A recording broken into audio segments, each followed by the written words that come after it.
Hello and welcome to the Gooner Talk, back again with you guys for another episode of what is the Arsenal Transfer Show. Joining you every morning at 8 a.m. UK time. Hope you're doing good. Hope you're doing well. Thank you as always for making us a part of your morning routines. It's very much appreciated. And if you could drop a like on the video and subscribe to the channel if you're new, that would also be pretty darn good as well. Good morning to those joining us live in the chat box. Good morning to you, Blackshine, to Jashar, to Rich, to Steve. Good morning to Paul, Martin, Matt G, happy Wednesday indeed. Stevie, Errol, NSW, Amira. We got Stephen and Kaiser and Nav. Good morning. Carl runs with cows. Barry, Marcus, Martin. Plenty of regular and irregulars in the chat as always. Really, really good. I hope you've had a really good start to your weeks as well and that you're enjoying yourselves. Those that are now with their young ones, with it being the summer holidays, of course, as well. I hope that you're surviving. And if you're one of those young ones tuning in, I hope you're enjoying your break as well. I'm sure it's very much deserved. Let's jump into today's stories, shall we? We'll start off with there being no update at the moment on Folarin Balogun. Mikel Arteta did conduct his press conference yesterday. However, there was no questions, at least not in the published section. I don't know if there was an embargoed section. I'm not privy to that information at the moment about the press conference, but he was asked about a number of things. Wasn't asked, though, about specifically the Balogun situation, which is a little bit frustrating, I guess, that it wasn't kind of clarified in any way, shape or form. And so I suppose we will have to wait and see whether or not there is any kind of indication tonight. And I say tonight, it's tomorrow morning UK time, but tonight in terms of the US, Arsenal facing Barcelona at the SoFi Stadium at 3:30 a.m. UK time. I'm going to try my best to have an early night, set the alarm, wake up, see what happens. But I can't promise that my body is going to allow me to get up at 3:30 in the morning. It doesn't allow me to get up 2.5 or so hours after that. But whether or not it allows me to get up at 3:30 remains to be seen. So we'll have to wait and see on that one. But there's been no update so far on the Balogun situation. So we'll have to wait to see whether or not he's going to be involved. Arteta, though, did defend Kai Havertz in really an interesting discussion kind of about the way in which the number of kind of the players have played with one another and how much they've played together. And it was really interesting to hear his words talk about how, like, Odegaard, Havertz, and Rice have never played with one another so far. And he said, as GQ says, tranquillo, like calm down, basically saying to people, calm down, talking about those guys. But when asked about the physical challenge, he says it will be quite physical because the type of opposition we're going to be facing in the stadium with so many people, we have to expect it. They are expecting that. And I think it will be a very competitive match. He was asked, I think it was by Mark Irwin of The Sun, about kind of who he asked actually Mark who he thought was more physical, Granit or Kai, and Mark responded to, I believe it was Mark, saying, well, Granit. But Arteta was kind of like, well, Havertz is 191 and, you know, a lot taller, and yet you look at Xhaka and you perceive him to be more physical, and actually maybe this person that's taller and offering more verticality could be considered. And I guess it depends upon people's definitions of the word. So I'm not surprised that Arteta got defensive about Havertz. It's his player. He's invested in him. He wants him to succeed. And I think he did the right thing in defending his player, especially with it being such a short period of time since signing him. There's been far, far too much criticism of Kai Havertz this early on, in my opinion. Some kind of crazy, chaotic views coming through really early on. And I look forward to seeing his involvement tonight against Barcelona, hoping that it's a good one. So let's wait and see. Now, a TGT correspondent who you may or may not recognise was at an Arsenal event last night and managed to bump into a certain Arsenal sporting director. Our good friend who is going to be at our live podcast, Mike Feinberg, was at the event and spoke with Edu. Now, he tweeted out a supposed quote, which I was going to include for both news and comedic purposes. He says, "You have to be extremely careful who you bring in," Edu said. "It's not just about talent. If you ring in someone with the wrong mentality, it destroys everything we are building." Now, Mike was having a lovely time last night, so I'll give him the benefit of the doubt and fill in the gaps. I think he means if you bring in someone with the wrong mentality, it destroys everything we are building. Mike doing a fantastic job out there in the US and has been working very, very hard, putting on events and supporting Gooners versus Cancer. If you've not already done that, please make sure that you do. And if you want to see Mike and see how trim the man is looking now after some brilliant work on himself, you'll be able to see him. Join me, Harry Simu, FK, and of course Bailey Keogh at the Mild May Club in August 13th. Tickets to the event are down in today's video description.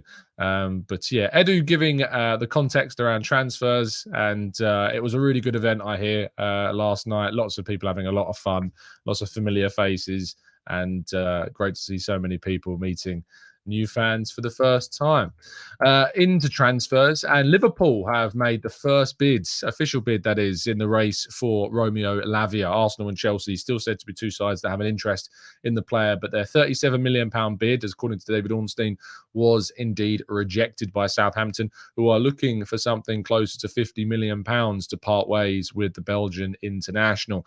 Arsenal haven't, as far as we're aware, made any kind of official moves. There's only been talks behind the scenes, potentially on a player side of things, but between Arsenal and Southampton, there's not been any, if anything, kind of movement officially regarding a bid. Thomas Partey's situation with the look like he is staying, I think that has probably curtailed much of the hope that Arsenal might go in for Lavia, which makes sense because Lavia was kind of the target should Partey leave, it seems, and that's not looking like anyway right now that's going to be the case. And our headline story of the day is that according to Tutto Mercato, Arsenal are reportedly closing in on the signing of Bitello. Of course, the Italian outlet is one of the only outlets really discussing this in Europe now. There was lots of reports coming out last couple of weeks from Brazil suggesting that Arsenal were moving for the 23-year-old Brazilian, but we're still yet to see any kind of corroborating reports from reporters here in England. I certainly haven't been able to dig up on this. Arsenal have been doing this very quietly, it seems, with very few leaks, if it is true, and it is a big if. But Bitello, a 23-year-old Brazilian, can play in centre midfield, can play in a wide area, can play attacking midfield. There's been suggestions that there could be issues with a work permit, meaning that he would go back on loan to Grêmio or another club until he gets that work permit. If you think about André Santos, the Brazilian that Chelsea signed last summer, he had to return to Brazil before getting a work permit later on. Well, Bitello is in a very similar situation, and we'll have to wait and see if Arsenal manage to get this deal done. I don't know how to feel about this one. I don't really know. Kind of, I get a lot of Austin Trusty vibes, not in the sense of kind of the like the quality of the player, because I haven't seen enough to be able to make a judgment, but in the sense of it's a deal that kind of comes in to create a pathway into Europe, and then maybe we make a bit of profit in that sense. But I don't know enough about the player to have any real conclusions. That was my instinct when the deal was kind of looked into. But the figure is said to be around 8 million euros. So it's not costing Arsenal that much whatsoever to get the player in. And if Edu, who has, as far as I'm aware, and this is certainly something I am privy to, is that there has been a lot of work in South America in the last couple of years, establishing better links, establishing better scouting networks in South America. And perhaps Bitello is a player that's come out of that group that they see as someone who could be one for the future. But at 23, turning 24, not so far in the distance, he's a player that's already approaching his prime. It's not like a teenager or an early 20s player. So if I can get any information, if we can do a tactical breakdown, if it looks like this would happen, if we can get any corroborating reports from here in England, we will try and do that and bring you that as soon as feasibly possible. Right, that is the end of part one, which means we're going to move to part two and your questions right after this.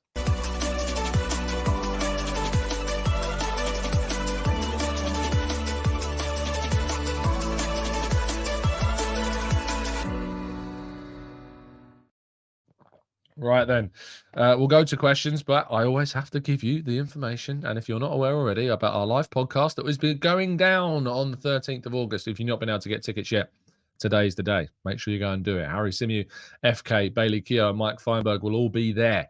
The man that speaks to Edu like it's a casual conversation will be there. with some good friend of ours. And of course, plenty of the listeners who are looking forward to speaking to, meeting, and putting some faces to names from the chat box. It's going to be a great event. I'm really looking forward to it. I can't wait to engage with so many of you and talk about Arsenal. We've got some fun and games planned as well. So make sure you tune in for that and come along. Right then, let's jump into the chat, shall we, and get some of your questions. Derek says, today is my 2-month anniversary of being a TGT member. 1 more month and I pass probation. Derek, some of the things you put in the chat, I think we're going to have to extend that probation, my friend. I think it's going to have to be extended some. K.Tway says, how is the fitness plan going so far, Tom? It's going good, actually. I've lost about 3 kilos. I started on about 101. I'm happy to talk about this. And I'm going to be bringing back the Eat, Sleep, Arsenal, Repeat podcast. I'm hoping to bring in my trainer onto the actual podcast, but you might need a little bit of coaxing to come on and have a chat when we get the Eat, Sleep, Arsenal, Repeat podcast back up and running once the season's underway. But yeah, I started on about 101 kilos. And we're now down to 98 after a couple of weeks. So I'm very, very happy indeed with how it's going. I'm hungry a lot of the time. And I'm learning to eat some new things. And protein is a big new thing to me as well. Not in the sense of like eating meat, you get protein for that, but like protein powders, baked oats, creatine, all this sort of thing. It's all very new to me. So I'm very much looking forwards to engaging with the doc, with Soph, and with Owen when we get the Eat, Sleep, Arsenal, Repeat show back underway very, very soon indeed. Maybe we do it next week. Maybe I'll see if I can get the guys together if we got time. Things have been a bit chaotic the last few weeks. I've been on holiday. People have been away. Stuff's been going on, the pre-season tour. So let's wait and see. Of course, next week on Wednesday is, I believe, is it the Emirates Cup? Next Wednesday it is. So maybe not next Wednesday, but maybe the week after that. But I did, fingers crossed, should be going to the Community Shield, I found out, which is very, very good indeed. Very excited and looking forward to that. Let's go. Freddie says, I would miss sausage rolls. Yes, cold sausage rolls, obviously, because who the hell eats hot ones? Absolutely ridiculous. Holdini says, Tom, what do you think about the Aldershot calling Chelsea a mid-table team? They are. They finished 12th.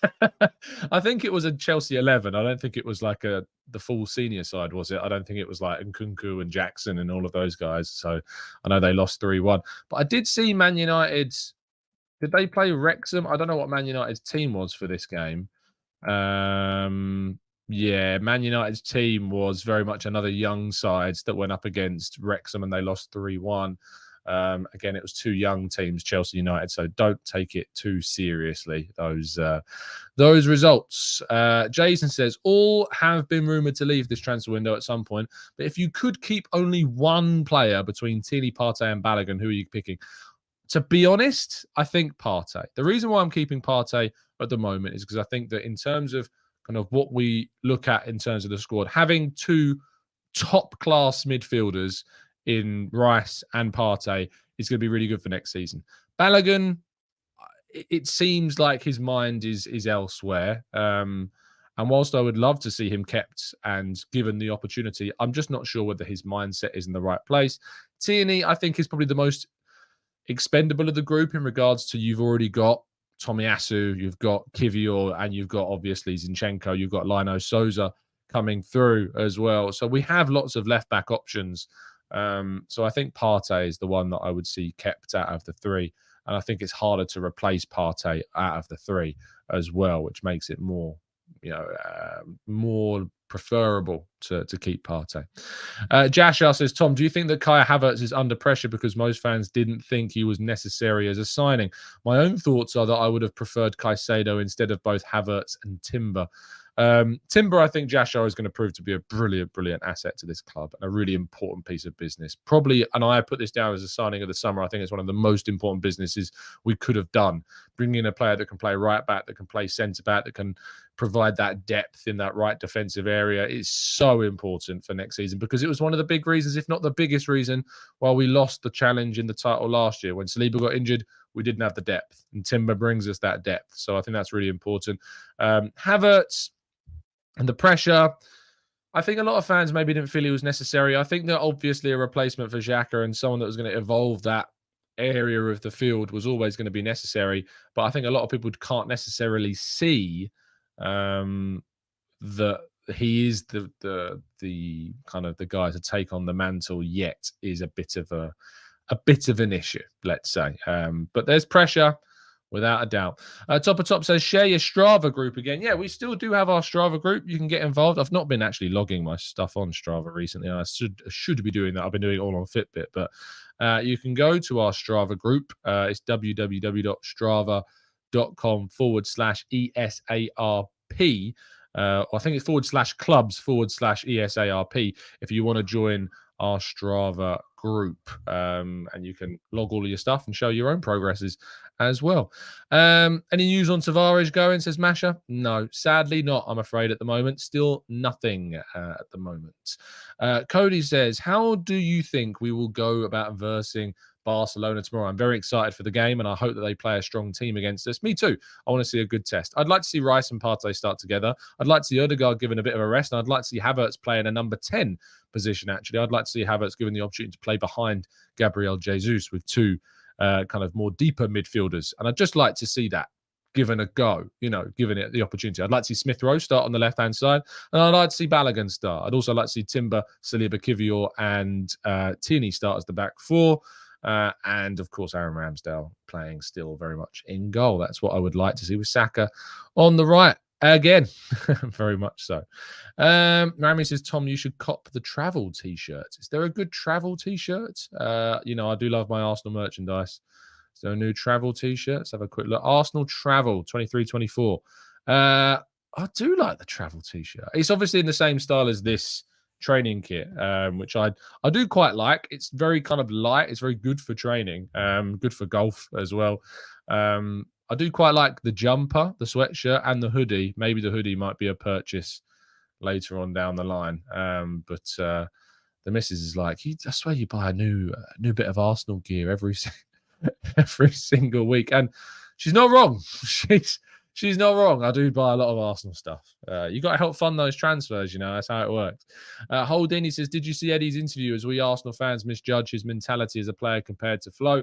Eddie's mentality has never really been in question all that much in the last year. I do think that some of the interviews that he did in the Beautiful Game podcast, where he talked about, not being given the opportunity. I think he spoke kind of directly, and I think he spoke in a way in which you could tell that he was willing to take the opportunity when they came, and then he did that to an extent when he was given those regular minutes as well at the end of the 21-22 season. So I think that there is perhaps a slight difference, but I think there's more frustration in Balogun. His third choice, arguably fourth choice behind Trossard, even not being given the chances. So I can understand the frustration that more so comes from Balogun, where Eddie doesn't have the same frustrations. I think Eddie has maybe played more minutes than Jesus this preseason, believe it or not. So that, I think, creates an obvious and apparent difference between the two situations that would lead to differences in emotional states, if you like. Martin says, hey, Tom, read the chat about ineffective midfields of Rice, Havertz, Odegaard. I have put some direct quotes from Harry in the comments section of yesterday's show for your delegation. He's not a fan. Let me have a look, Martin. Let me see if I can find these comments about what Harry's been saying. Everyone's keen on getting my thoughts on what Harry's talking about. I mean, that's absolutely fine. Martin says, hi, Tom. After yesterday's chat, re Harry's view on the midfield, I listened back to the podcast.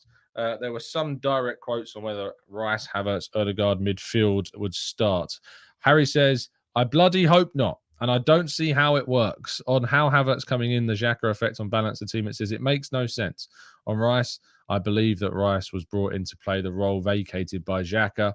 On why Havertz in that position affects the balance, what Havertz doesn't have is defensive instinct in his body. And on the midfield makeup, Harry said it's staring us in the face, and that Rice and Partey and Odegaard is by far the best midfield at the Arsenal if we keep Partey. That's again Rice, Partey, Odegaard, the midfield we need to go with. Okay, he didn't directly say likely to fail, but I think he makes it pretty clear that he doesn't think that it works. Fair enough. Always appreciate people responding with quotes, direct quotes, always appreciated. I think personally, if I was to go into if we were playing tomorrow, based upon what I've seen so far, I think that I would probably, and I am changing my view on this a little bit, only because I think Havertz and Odegaard and Rice or Partey needs more time And if you've got the competitive match tomorrow, I'd probably go with Rice, Partey, Odegaard. But depending on what happens against Barcelona, depending on what happens against Monaco, depending on what happens against Man City, let's see who starts, who plays. We'll see then who we play. We'll obviously be doing our preview shows. They'll be returning with our members ahead of the game.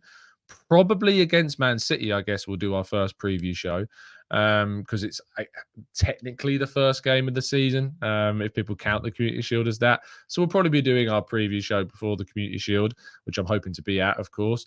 I think I absolutely empathise why Harry has that view. And starting Rice, Partey and Odegaard is by far a really strong, stable midfield base that you can build from.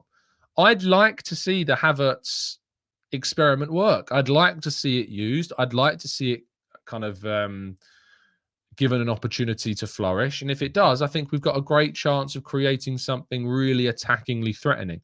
So let's wait and see. But I think Harry's absolutely within his rights to have those reservations about whether or not it works with Havertz playing in that midfield role. Marcus says, has Holding or Pepe signed up for the Highbury Way five-a-side team yet? Still no info on their outgoings yet, unfortunately. Var says, to be honest, Pepe is still there. Yeah, he is, but he's also injured right now, and I don't think in any kind of plans whatsoever, sadly. Game says, isn't it interesting that there's now our ticket issues because everyone wants to be at the Emirates? Super work for the club. The ticket issues, obviously, I don't think the ticketing system is perfect right now, and there needs to be tweaks and refinements to the system.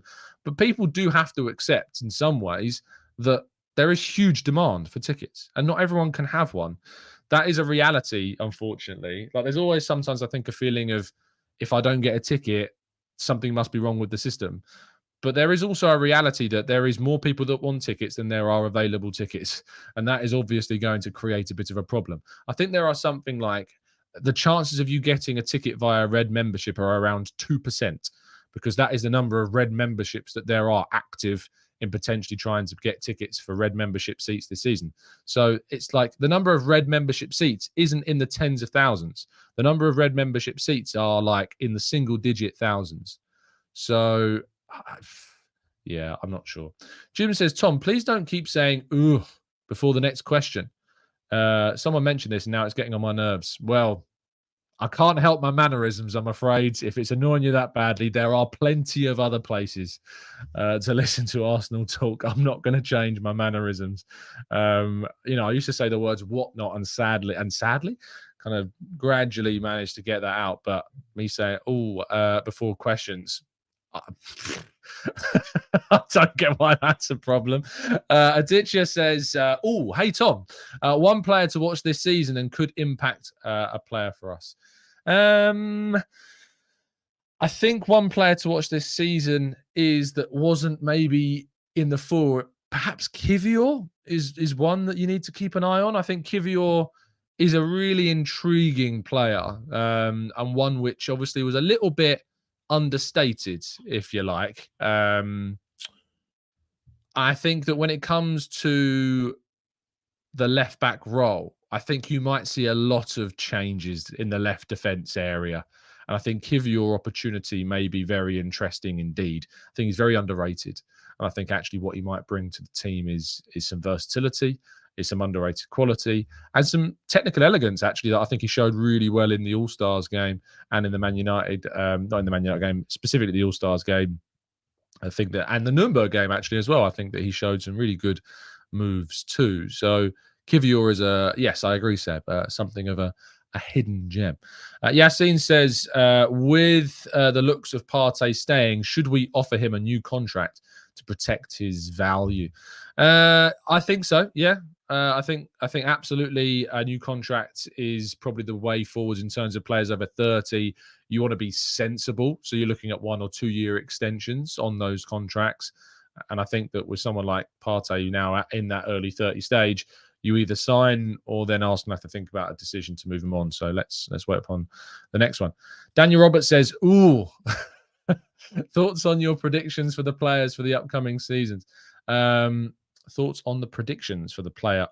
Player of the upcoming, as in who will be the best player of next season? Bukayo Saka, without a doubt. I don't think there's too much debate about that one. He's had a great start to pre-season, and I think that that will continue into the season as well.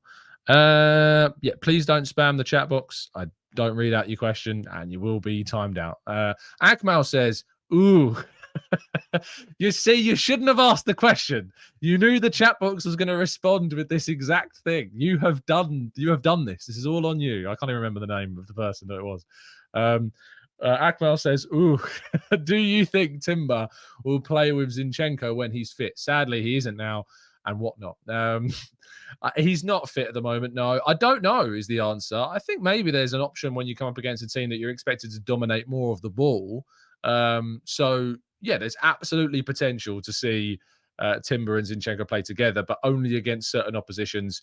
And I think I'd maybe try it a couple of times, see what the vulnerabilities of that are, and then we'll move from there. Aditya says, "Ooh, who scores the most goals this season?" That's a really good question, actually, because obviously our striker situation, one way you'd think they'd score the most. I'm going to go with Jesus. If Jesus can stay fit throughout the entire campaign, I think that he absolutely can still score the most goals. If he can't, then I think obviously Bukayo Saka is the most likely option of the group. Kevin says, "Oh, is Aaron Chicago going to have a Golden Glove season this year?" I hope so. I hope our boy Chicago is going to have a great season and prove me right in my world-class statements. I really, really hope that it is. Monkey Berry says, do you agree with Zinchenko playing in Ukraine charity game when he's injured? If he's injured, no, he shouldn't play. And to be honest, I don't think he should play any minutes at all. I think he can be present. I think he can be there. And if he is going to play, I hope that everyone's been briefed that they're just not to touch him. I think the cause is fantastic. I think the charity match is fantastic. I think what they're raising money for is fantastic. You know, to help the people of Ukraine that have been affected by the conflict is a great cause. But I would not be playing him. He's too important of a player. He's had too many injury issues. I wouldn't play him. So no, I wouldn't. I wouldn't play him. He can be on the. He could be the coach. Be the coach of the game. You know. But no, I wouldn't. I wouldn't be playing him if it was up to me. But if he is, I just hope everyone is briefed to not go anywhere near him, basically. Derek says, Tom, did you see the Bernardo Silva link with Ben White in the deal? Yes, I did. I did see that tweet. Do you know what? Last year, you probably remember we did a thing called ITK Rater, which was something that we did as kind of a bit of a comedy joke about the ITK Twitter accounts that have popped up. And there's a reason why I've not done that this year. The reason why I've not done the ITK Rater this year is because I've actually engaged with a lot of people that run some ITK accounts. I've been doing a bit of digging. I've been tempted to do an entire article on ITK accounts if those people were ever up for discussing kind of those types of things. Because I think it's a really interesting dynamic actually of the Arsenal online fan base. And the reality is that some ITK accounts do know stuff, do have really good contacts. I'm not going to name names because I think it would be unfair. But there are obviously, actually, I will name one, and it's the obvious one, which is Team News and Ticks, because we know that account is very, very well connected and got some very good sources.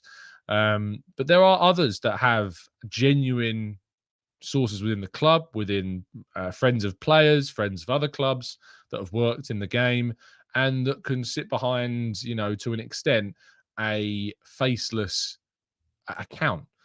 Now, journalists obviously can't do that. And for that reason, you often see kind of big stories sometimes get leaked by random accounts. I remember the Urian Timber story before David Ornstein had reported that Urian Timber story. There was a faceless Twitter account. I don't want to get the name wrong. I think it was like someone called Gary. Genuinely, I think it was someone called Gary.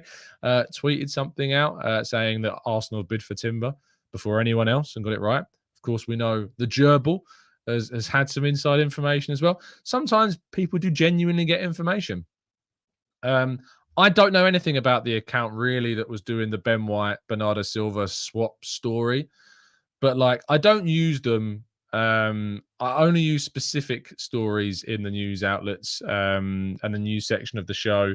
I wouldn't be using and haven't got any reason to use that source at the moment.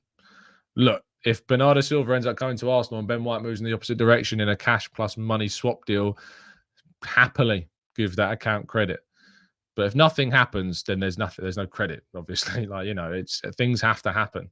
You can have a scattergun approach. You can suggest things. You can try and guess things. You can say things that you've heard, but there's no credit unless, you know, things start to happen. And that's the risk that you take when you put out information. So what do I think about it? If as a hypothetical scenario, I think it'd be ludicrous. Bernardo Silva's a great player, but you know, Ben White and cash Bernardo Silva doesn't make any sense. Ben White's one of the most important people in this team. So it doesn't make any sense to move him on for a player that we don't. I know he's a brilliant, brilliant player, one of the best players in the Premier League, but you're moving on a player that we need for a player that improves upon a group that we have, but don't have a massive necessity for. I hope that makes sense. Holdini says, Tom, I broke the news of Rob Holding being announced as an Arsenal legend. Does that make me an ITK or a journalist? Both, Holdini. You're both in my book. You're absolutely both. Let's go to Sir Nicholas says, please don't name my Twitter, Tom. I really wasn't supposed to tweet that thing I did a few weeks back and I got yelled at. Well, why did you tweet anything like this? You know, people got to take responsibility for what they're tweeting.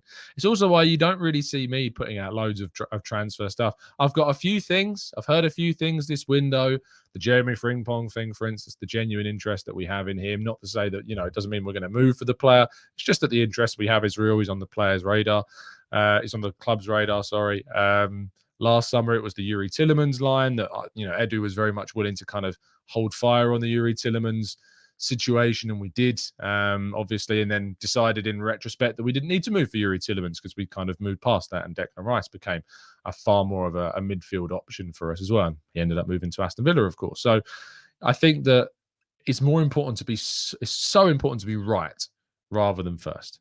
Really, really, really important to be right rather than first in these scenarios. That is what the most, but being first often brings you the most credibility, but it can also be the most risky part of reporting on transfers as well. Jad says, Tom, are you going to be going to the Monaco game? Hopefully. I haven't got confirmation on that one yet. Still waiting for confirmation whether or not I'm going to be working the game, but hopefully, Jad, hopefully I will be there. Kunal says, hey, Tom, any update on Balogun and what do you think about a right wing signing in the coming days?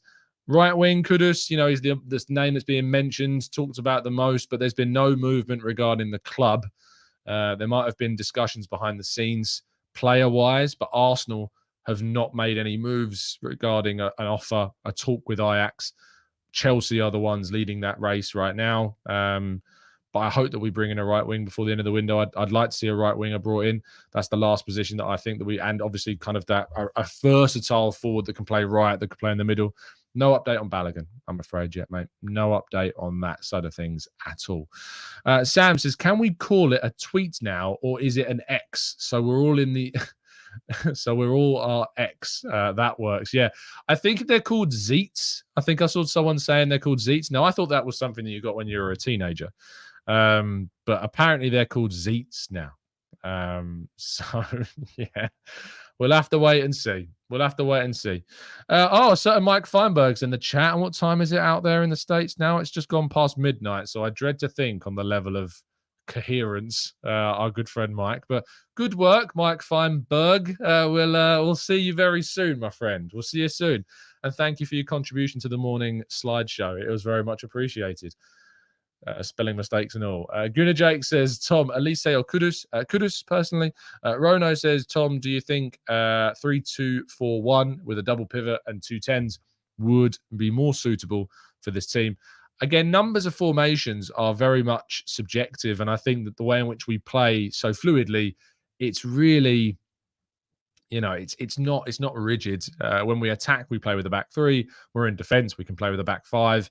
It's very fluid. So I think actually we kind of do play a 3-2-4-1 at times when we go into an attack position.